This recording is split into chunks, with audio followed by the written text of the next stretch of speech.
Hello and welcome to Classes by Vijata. Our today's topic is merchandise management. Merchandise management is a topic under retail management subject, and it is one of the most important part of retailing, wherein a retailer has to decide what he will buy or what he will keep in his store for his customers. So let's see what is merchandising first.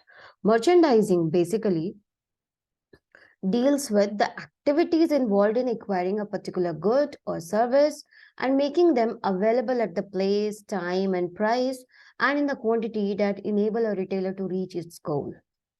Retailer के बहुत सारे goals हो सकते हैं, profit maximisation, wealth maximisation, market share increase करना, अपना market leader position बनाना, जो कि एक कंपनी के जितने भी गोल्स हो सकते हैं, वैसे कि सेम टू सेम रिटेलर के बहुत सारे ऑब्जेक्टिव्स हो सकते हैं, गोल्स हो सकते हैं किसी भी बिजनेस में ग्रो करने के लिए।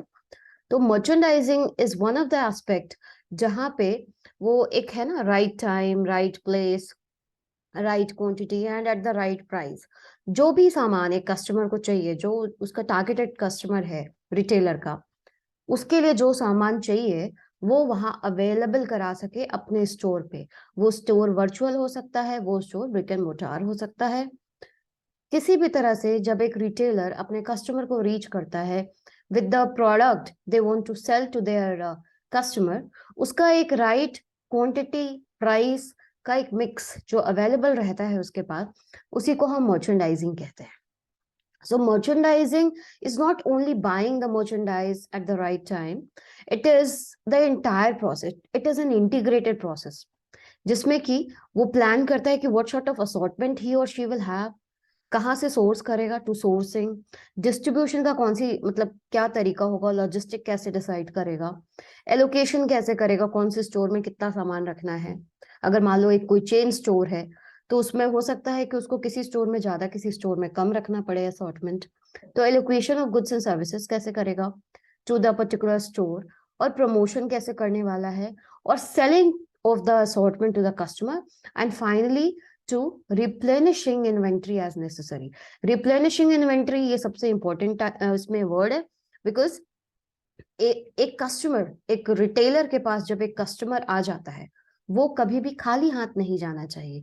वो कोई ना कोई सामान जो भी वो खरीदने आया है वो तो उसको जरूर ही ले जाए। और एज अ रिटेलर आप जानते हैं कि रिटेलर का हमेशा एक मकसद होता है, एक ऑब्जेक्टिव होता है कि जो कस्टमर जितना प्लान करके आया है वो उससे ज्यादा खरीदे। तो अगर आप कभी भी आउट ऑफ स्टॉक हो गए, आपके पास जो कस्टमर आया, अगर आप उसको वो right quantity, right price, at the right place, at the right time नहीं दे पाए, तो you will lose that customer. और मेनी टाइम्स ऐसा देखा गया है कि फिर से वो कस्टमर कभी भी आपके स्टोर पर नहीं आता है, unless it is a very like near by store और इट्स अ स्ट्रिप स्टोर जो आपको रोज वहां पे जाना है। तो हो सकता है कि आज मुझे सब्जी नहीं मिली तो कल आप फिर आ गए, तो मैं फिर आपके पास ही आ रही हूँ सब्जी लेने। लेकिन अगर आपका 10-12 सब्जी वाले एक लाइन से आ गए तो हो सकता है मैं फिर आपके पास वापस ना आऊं। तो मर्चेंडाइजिंग बहुत सोच समझ के, और छोटा रिटेलर हो बड़ा रिटेलर हो उससे कोई फर्क नहीं पड़ता, मर्चेंडाइजिंग बहुत सोच समझ के करनी पड़ती है। तो मर्चेंडाइजिंग, या फिर आप कह सकते हैं कि मर्चेंडाइज मैनेजमेंट, ये इसके पीछे हमारे पास दो फिलॉसफी होती है। तो रिटेल में मर्चेंडाइजिंग की दो फिलॉसफी है। पहली फिलॉसफी होती है प्रोडक्ट फोकस मर्चेंडाइजिंग। यहाँ पे जैसा कि नाम है, the merchandising is on the basis of SKU, stock keeping unit. Stock keeping unit मैं आपको थोड़ा समझा देती हूँ। जो एक यूनिट उस एक रिटेलर के पास होता है, किसी भी एक पर्टिकुलर कोई भी एक आइटम लीजिए, वो उस आइटम को वो SKU कहा जाता है, जिसमें कि सारे आइटम एक जैसे हो। जैसे फॉर एग्जाम्पल, अगर मान लीजिए आपका कोई गारमेंट का स्टोर है, तो गारमेंट का स्टोर है, तो अगर मान लीजिए कि आप किड्स सेक्शन में डील कर रहे हैं, किड्स का स्टोर है आपका, किड्स गारमेंट का, तो किड्स गारमेंट में आप लड़कियों के लिए कपड़े रखेंगे, लड़कों के लिए कपड़े रखेंगे, उसमें भी डिफरेंट एज ग्रुप्स रहेगा आपका। तो एक पर्टिकुलर डिजाइन में, एक मान लीजिए कोई भी एक XYZ आपका पर्टिकुलर डिजाइन है, उसमें आप 0 to 6 मंथ्स के बच्चों का, फिर 6 मंथ से लेकर 24 मंथ्स के बच्चों का, 24 मंथ से लेकर के हो सकता है कि आप 40 मंथ्स के बच्चों का, इस हिसाब से अलग अलग कैटेगरी अगर आप रखते हो, तो SKU आपको बताएगा कि मान लीजिए कि 18 से लेकर 24 मंथ के बच्चों में लड़कियों के, अगर आप किसी लड़कियों के लिए वो अगर कोई फ्रॉक है तो पर्टिकुलर फ्रॉक कितनी क्वांटिटी में आपके पास है, और उसमें अगर मान लीजिए there are 4 colour options, pink, blue, white and yellow, तो पिंक कितना है, ब्लू कितना है, व्हाइट कितना है, येलो कितना है, ये सब एक एक SKU है। तो प्रोडक्ट फोकस मर्चेंडाइजिंग जब हम करते हैं तो हम एकदम स्टॉक कीपिंग यूनिट, ये जो SKU आपको पिंक का अगर मेरे पास 10 है, येलो मेरे को लगता है कि ज्यादा बिकता है तो येलो हमने ज्यादा रख रखा है, मुझे लगता है कि ब्लू गर्ल्स में नहीं बिकता उतना, हो सकता है तो उसका हम 5 ही रख रहे हैं। तो ये जो एकदम SKU लेवल तक जाकर के अगर आप मर्चेंडाइजिंग करते हैं तो इसको हम प्रोडक्ट फोकस मर्चेंडाइजिंग कहते हैं। Product focused merchandising involves analyzing SKU level, sales performance and profitability metrics. कौन सा सबसे ज्यादा बिकता है, किसमें मुझे ज्यादा प्रॉफिट आता है, ये दोनों चीज का ध्यान रखना है, ठीक है। तो सेल्स परफॉर्मेंस भी देखना है, प्रॉफिटेबिलिटी भी देखना है, in order to find and invest the most profitable product based on store size, volume, sell through for each category. तो हर एक कैटेगरी का SKU लेवल तक हम जा करके देखते हैं कि मुझे मेरा कौन सा प्रोडक्ट ज्यादा बिकता है, सेल्स किसकी ज्यादा होती है एंड प्रॉफिटेबिलिटी मुझे सबसे ज्यादा किस में होती है, उसके हिसाब से मिक्स सामान बेचते हैं। मान लीजिए एक डेयरी फार्म है, तो डेयरी अगर मान लीजिए कि उसने एक आधा लीटर का दूध रखा है, 1 लीटर का रखा है, या 3 लीटर का, 5 लीटर का, इस तरह के 4 वेरिएंट रहते हैं और चारों में जैसे डबल टोन, सिंगल टोन और XYZ टोन होता है, तो उसमें सब में उसके अलग अलग कैटेगरी है। तो ये double tone is 1 SKU and fat free is 1 SKU इन उसमें तो वो जो एक कैटेगरी मेंटेन करता है कि मुझे फैट फ्री मेरा ज्यादा बिक रहा है या फिर मुझे मेरा जो डबल टोन है वो ज्यादा बिक रहा है, मुझे प्रॉफिट किस में है, डबल टोन में ज्यादा है या फैट फ्री में ज्यादा है। तो उसके हिसाब से हम SKU लेवल तक हम प्रोडक्ट फोकस मर्चेंडाइजिंग करते हैं। उसी तरह से जब हम प्रोडक्ट फोकस्ड होते हैं तो यहाँ पे प्रोडक्ट फोकस्ड है मतलब रिटेलर अपने हिसाब से सोच रहा है। दूसरा तरीका हो सकता है मर्चेंडाइजिंग का जब हम कंज्यूमर फोकस्ड हो जाए। कंज्यूमर फोकस्ड में creating a product assortment based on customer insight, their preferences and their path to purchase, उसके लॉयल्टी डेटा के ऊपर, सोशल नेटवर्क सिग्नल्स के ऊपर, शॉपिंग पैटर्न के बेसिस को लेकर के या बिहेवियरल पैटर्न को ध्यान में रख करके, शॉपिंग बिहेवियर जो होता है उसके हिसाब से हम कंज्यूमर फोकस मर्चेंडाइजिंग करते हैं। Consumer focus merchandising it's a newer term in retail merchandising, और ज्यादातर आप E-कॉमर्स में आप देखेंगे कि कंज्यूमर फोकस मर्चेंडाइजिंग के ऊपर ज्यादा फोकस किया जाता है, जहां पे हम बिग डेटा सोर्सेज या फिर आप डेटा माइनिंग का इस्तेमाल करते हैं और कंज्यूमर के प्रेफरेंसेस जो कुकीज हम लगाते हैं ना, उससे क्या होता है कि बिहेवियर का पता चल जाता है। तो कंज्यूमर का बिहेवियर कैसा है, क्या चीजें उसे पसंद आती है, क्या चीजें उसे पसंद नहीं आती, उसके हिसाब से हम उसका एक जर्नी डिसाइड करते हैं, यूजर का एक जर्नी डिसाइड करते हैं और उसके हिसाब से उसको प्रोडक्ट पिच करते हैं और अकॉर्डिंगली हम अपना मर्चेंडाइज भी उसके हिसाब से फिक्स करते हैं। तो ये 2 तरह का हमारा फिलॉसफी हो सकता है रिटेल मर्चेंडाइजिंग करने के लिए। रिटेल मर्चेंडाइज में जब आपने फिलॉसफी तय कर ली तो उसके बाद आपको क्या करना पड़ेगा, मर्चेंडाइज मैनेजमेंट, मतलब आपको एक्चुअली में जो मर्चेंडाइजिंग का प्रोसेस है उसको फॉलो करना पड़ेगा। So merchandise management is the process of analysing, planning, acquisition, handling and control of what merchandise और उसमें लगने वाला सारा इन्वेस्टमेंट। सो रिटेल बिजनेस में जो हमारे पास असॉर्टमेंट होता है, मतलब जो आइटम हम सेल कर रहे होते हैं, उसका जो एनालिसिस हम करते हैं कि हम कितना खरीदेंगे, क्या चीज किस क्वांटिटी में खरीद कर लाएंगे, क्योंकि as a retailer I am not manufacturing the things, right, I am getting things from the wholesaler और द मैन्युफैक्चरर, और उसके बाद फिर हम उसको कंज्यूमर तक दे रहे हैं, I am just working as an intermediary. तो वहां पे मुझे वो सामान कहाँ से सस्ते में मिलने वाला है, कहाँ से मुझे जल्दी मिलने वाला है।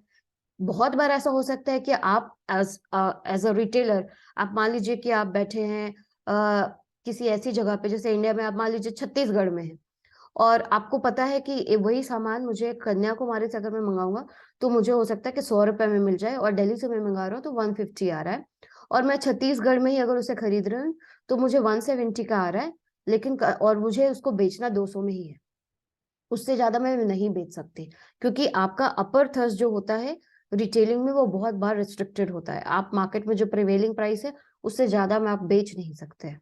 तो आपको 200 में ही बेचना है। तो अगर आप कन्याकुमारी से मंगाए होते तो हो सकता है कि आपको 100 रुपए का प्रॉफिट होगा, दिल्ली से मंगाएंगे तो आपको 50 रुपए का प्रॉफिट होगा, वही छत्तीसगढ़ से ही लोकल सोर्सिंग करेंगे तो आपको सिर्फ 30 रुपए का प्रॉफिट होगा। लेकिन अगर आपको प्रोडक्ट तुरंत डिलीवर करना है, मान लो 2 दिन में या 3 दिन में डिलीवर करना है, तो अगर आप छत्तीसगढ़ में है तो ना ही दिल्ली से ना ही कन्याकुमारी से, दोनों जगह से आपके पास सामान पहुंचेगा ही नहीं। तो उस केस में क्या करना पड़ता है, आपको लोकल सोर्सिंग करनी है। तो ये जो लोकल सोर्सिंग करनी होगी तो आपका जो प्रॉफिट है वो रिड्यूस होकर के 30 रुपीज हो जाता है।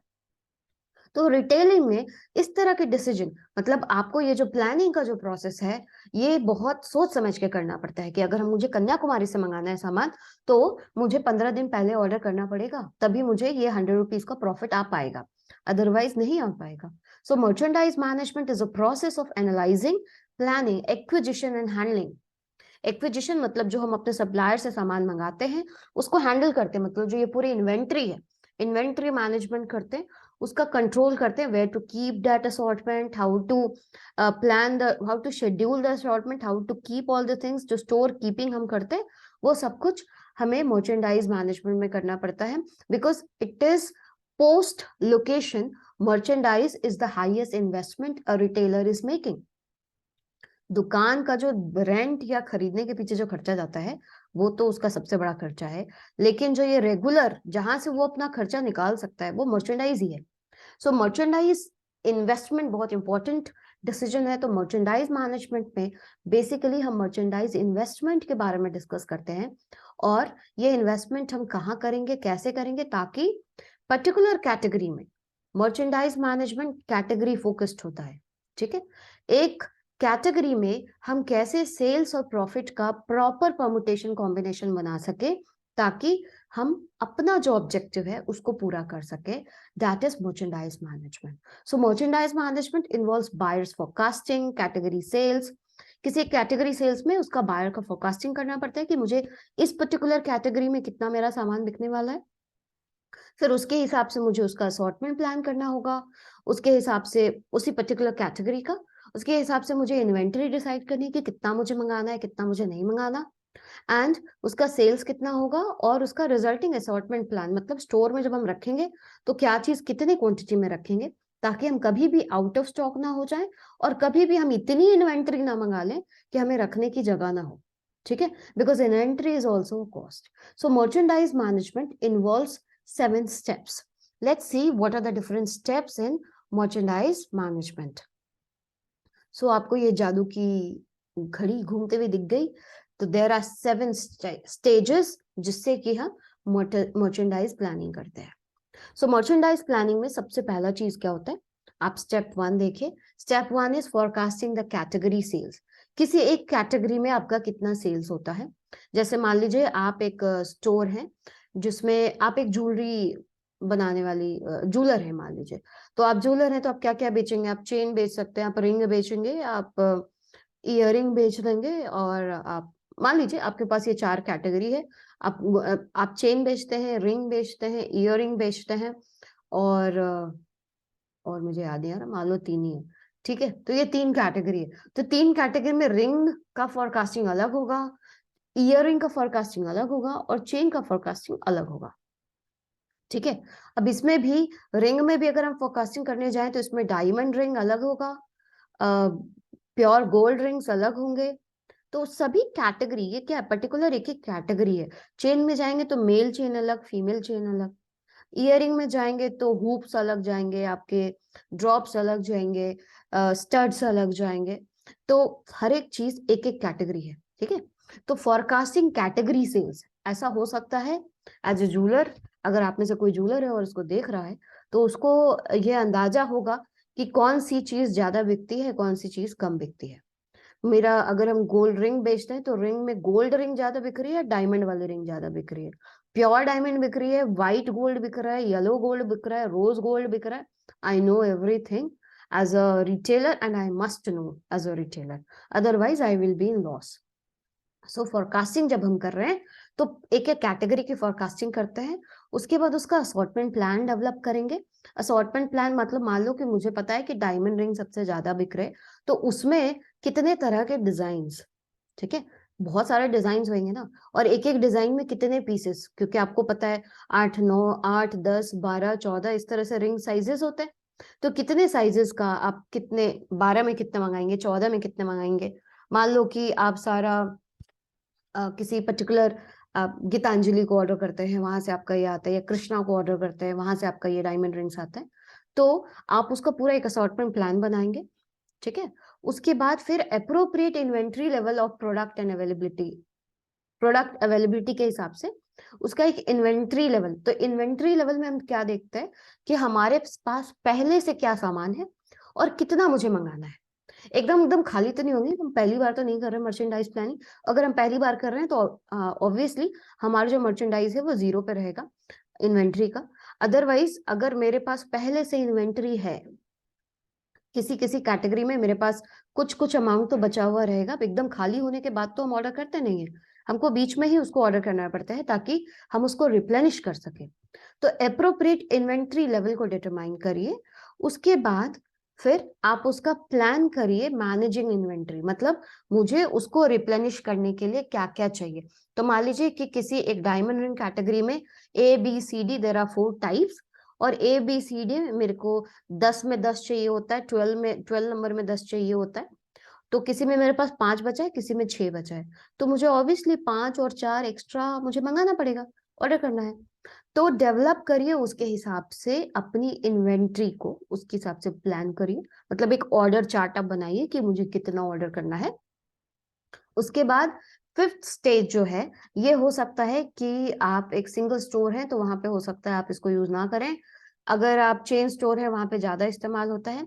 अदरवाइज आप सिंगल स्टोर में भी, गोडाउन में भी बहुत सारा सामान रखते हैं, कितना मुझे डिस्प्ले पे रखना है, कितना मुझे डिस्प्ले पे नहीं रखना। Allocate merchandise for stores, store में मुझे कितना मर्चेंडाइज रखना है, ठीक है, उसके हिसाब से मुझे स्टोर एलोकेशन डिसाइड करना है। स्टोर एलोकेशन करने के बाद मुझे फाइनली ऑर्डर करना है अपने सप्लायर को, बाय बाय करना है, सामान खरीदना है, because I am an intermediary, I need to buy things. तो मुझे उसके बाद क्या करना है, बाय करना है मर्चेंडाइज को। और मर्चेंडाइज जब हमने बाय कर लिया, उसके बाद हमको मॉनिटर करना है, इवेलुएट करना है परफॉर्मेंस एंड मेक एडजस्टमेंट। मुझे फिर देखते रहना है कि अच्छा मैंने ऑर्डर तो कर लिया, अब पता नहीं ये माल मेरा बिक रहा है या नहीं बिक रहा।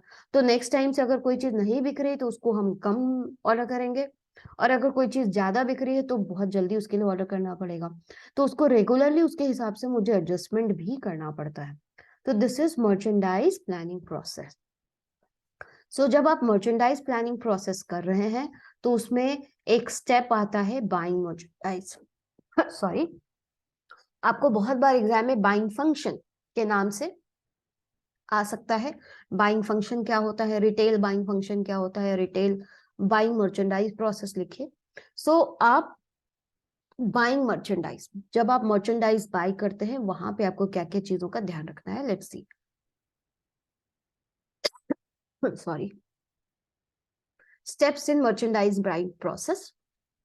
सबसे पहले तो आप गैदर करिए अपना प्रोडक्ट इंफॉर्मेशन, उसके बाद सर्च करिए सप्लायर्स को, उसके बाद सर्च करिए, आप निगोशिएट करिए डिफरेंट सप्लायर्स के साथ, एंड देन आप फाइनली उसको ऑर्डर प्लेस करते हैं। दीज आर द 4 स्टेजेस जो कि बाइंग प्रोसेस में होंगे। कहने को बहुत आसान है लेकिन it is a long process.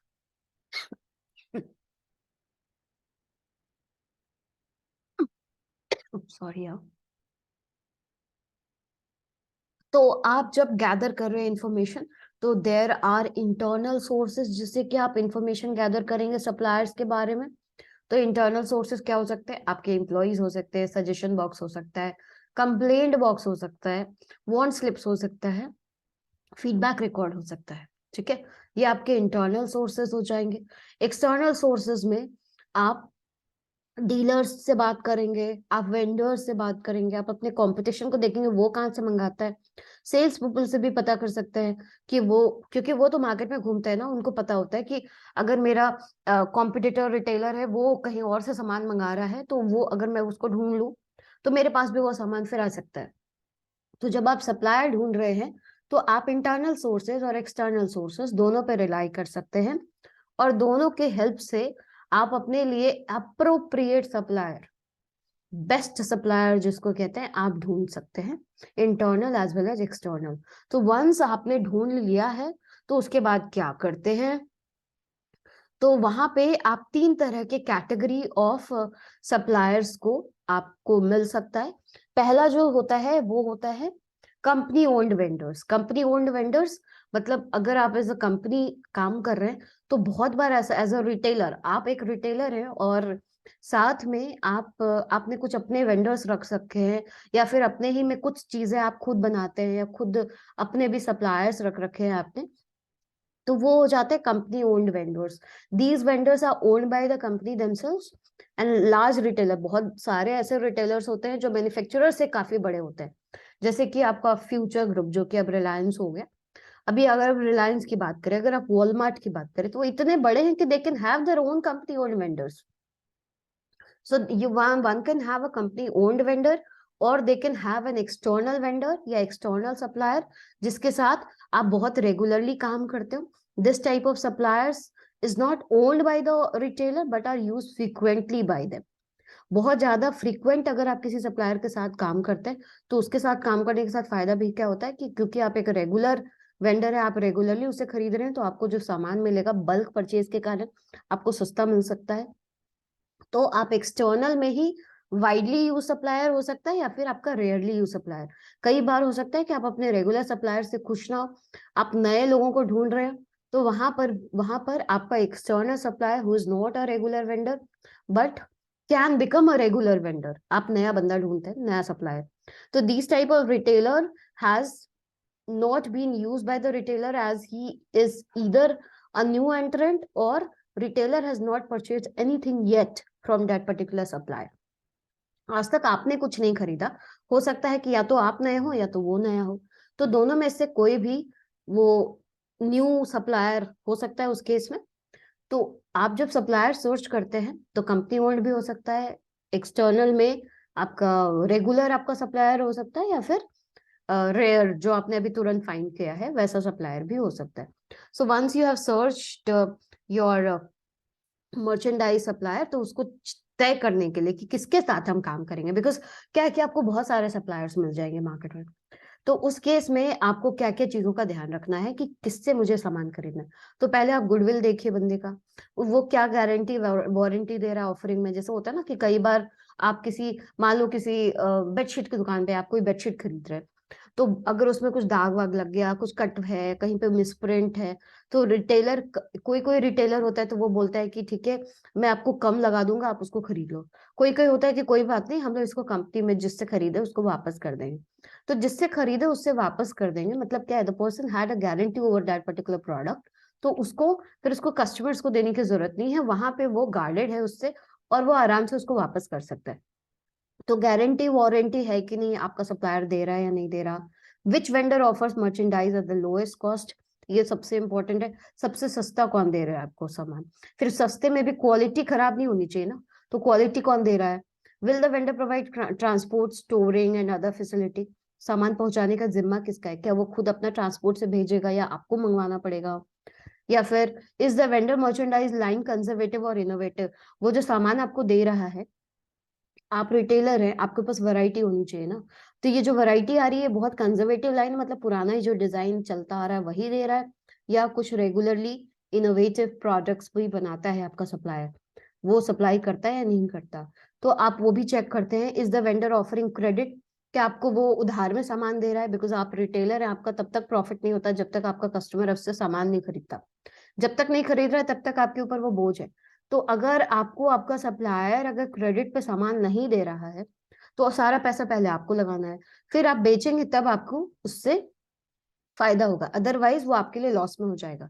तो वैसे में अगर आपका सप्लायर आपको मान लीजिए 30 दिन का क्रेडिट देता है या 60 दिन का क्रेडिट देता है, तो आप बहुत विन विन सिचुएशन में हो सकते हैं कि आपने क्रेडिट पर सामान खरीदा, आपने कस्टमर को बेचा, कस्टमर से पैसा लिया, सप्लायर को दे दिया, तो यहाँ आपका कोई भी कहीं पे भी फाइनेंशियल लॉस नहीं होता.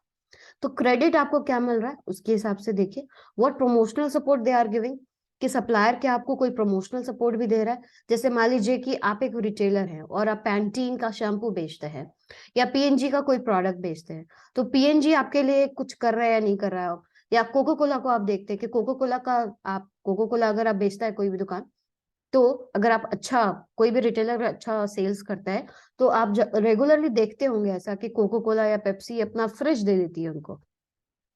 तो इससे क्या हो रहा है, एक तो प्रमोशन हो रहा है कोक का और पेप्सी का, और साथ साथ क्या हो रहा है, वेंडर को हेल्प हो जा रहा है क्योंकि उसको अपना फ्रिज नहीं खरीदना पड़ रहा, और वो आराम से कोको कोला और पेप्सी जिसका भी फ्रिज उसको मिला है वो आराम से उसको बेच सकता है। तो प्रमोशनल सपोर्ट मिल रहा है नहीं मिल रहा है, मार्कअप सफिशिएंट मिल रहा है कि नहीं, मतलब जो मार्जिन है वो उसको दे रहा है या नहीं दे रहा, will the vendor fulfil what he has agreed upon, जो उसने वादा किया है वो उसको पूरा करेगा या नहीं करेगा, और कितनी जल्दी वो सामान आप तक पहुंचा सकता है।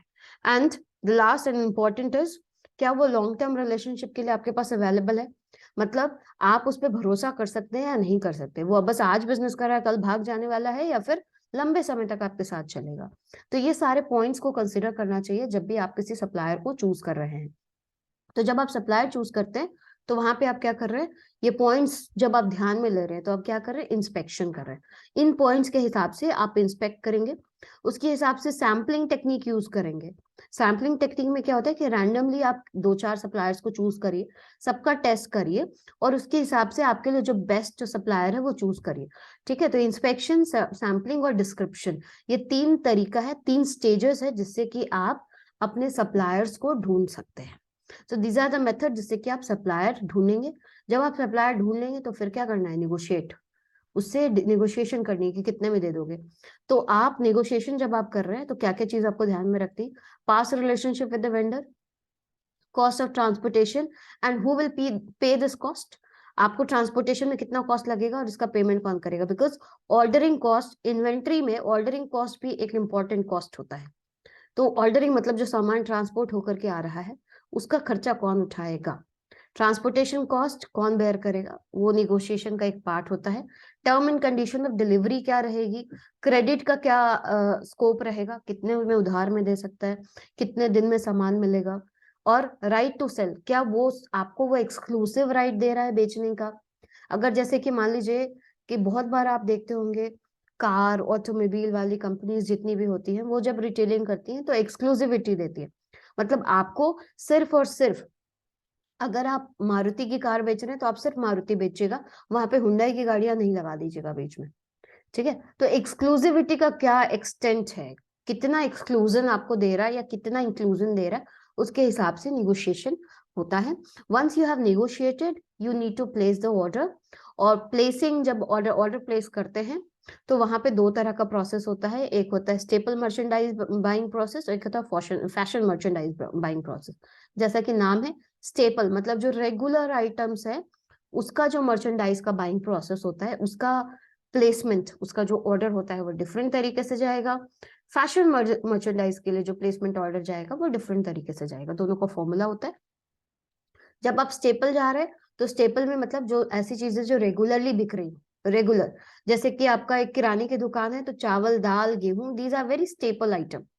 ठीक है, लेकिन उसी में आपका कुछ ऐसी चीजें भी दुकानदार रखता होगा जो कि उतनी ज्यादा फ्रीक्वेंसी में नहीं बिकती, कभी कभी बिक जाती है, तो वो फैशन आइटम में चला जाएगा। फैशन का मतलब ये नहीं कि सिर्फ जो आप कपड़े पहन रहे हैं या गारमेंट्स हो गए वही फैशन में आता है, फैशन का मतलब which has a fad cycle of a lower period, जब जो चीजें बहुत कम फ्रीक्वेंसी में बिकती हैं वो फैशन मर्चेंडाइज में चली जाती है। स्टेपल मर्चेंडाइज जो अब रेगुलरली बिकती है, तो जो चीजें रेगुलरली बिक रही हैं, परचेज कर रहे हैं लोग, डिस्प्ले करना पड़ रहा है, रिटेलर उसको सेल कर रहा है, वैसे को हम स्टेपल मर्चेंडाइज कहते हैं।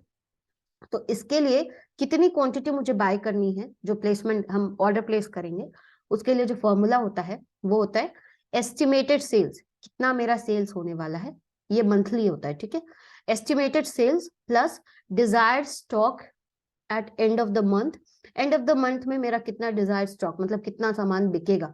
मान लीजिए कि हम एक महीने में 30 लैक्टोजन पाउडर जो बच्चे, छोटे बच्चों को दिया जाता है, तो 30 डब्बा अगर हम बेच देते हैं तो एस्टिमेटेड सेल्स है मेरा 30 डब्बा, महीने के आखिरी तक में मेरे पास 2 डब्बा बिकता है। ठीक है, माइनस 2 डब्बा बच जाता है, 28 के करीब बिक जाता है, लास्ट आने तक मेरे पास 2 डब्बा बचता है, मतलब 30 तारीख को मेरे पास वापस से ऑर्डर मेरे पास आ जाने चाहिए, तभी जाकर के हम अगला महीना स्टार्ट कर सकते हैं अच्छे से।